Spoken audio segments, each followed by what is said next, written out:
So the problem is that art is valued depending on the context, and we wanted to change that. If you go to a museum or a concert hall, you immediately sort of pay attention to what is presented to you, a canvas or a guy singing in front of you. But if you are on the streets because you're very busy or thinking about other stuff, or simply because the art is not presented in the right context, you don't really stop and pay attention. That's why we started taking artists from the streets, make them look much more professional than they would normally look, and have them people hire them for different kinds of stuff. We take artists from the streets, we put them online, we give them online visibility and allow other people to hire them. So when I say other people, it's mainly companies that come and hire them for events or product launches or marketing campaigns. I think I'm an entrepreneur that likes to build stuff that has impact. So if you want to put that in a social entrepreneurship box, yes. But at the same time, there are different ways of having impact. You don't have to follow the sort of the rules of how to be a social entrepreneur in that sense. If you ask me if I think I have impact with what I do, yes, I do.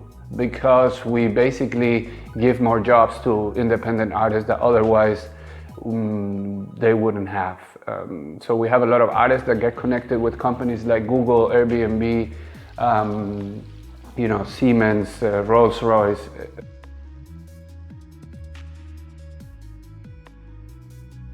A lot of artists think that when they start selling themselves to companies, they lose their artistic vein, their soul, and that's not like that. We want to change that also on the artist side.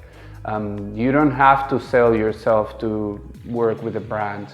You can do it in a very respectful way for yourself while keeping a customer orientation. That's something artists need to learn, and we are, as a company, trying to show them how to do that.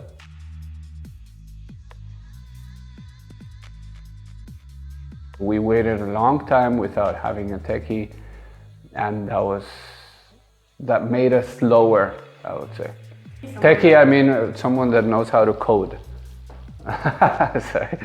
Techie, everyone is a techie nowadays anyway. And I think if I would go back in time, I would make sure I would focus my time on finding the right techie, give them some sort of participation in the company from the very beginning, and grow from there.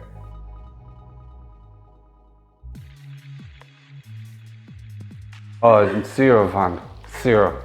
It's like the less fun thing in a business is dealing with admin stuff and accounting stuff and stuff like that. But I think it's so important because once you, especially the accounting, the financial part, once you understand it, once you are familiar with it, once you are comfortable with it, you can make sense of your business and can make sense of how to grow your business much easier than if you sort of have a blindfold on it.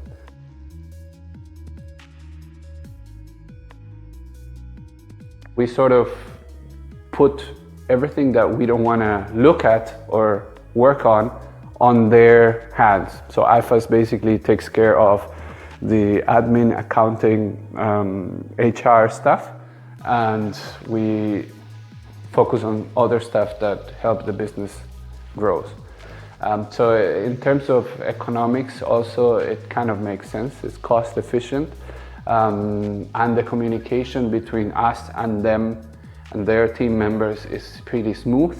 So you send an email and most of the times you get an answer right away, or you can jump on a phone call and clear out some doubts, and that's pretty convenient.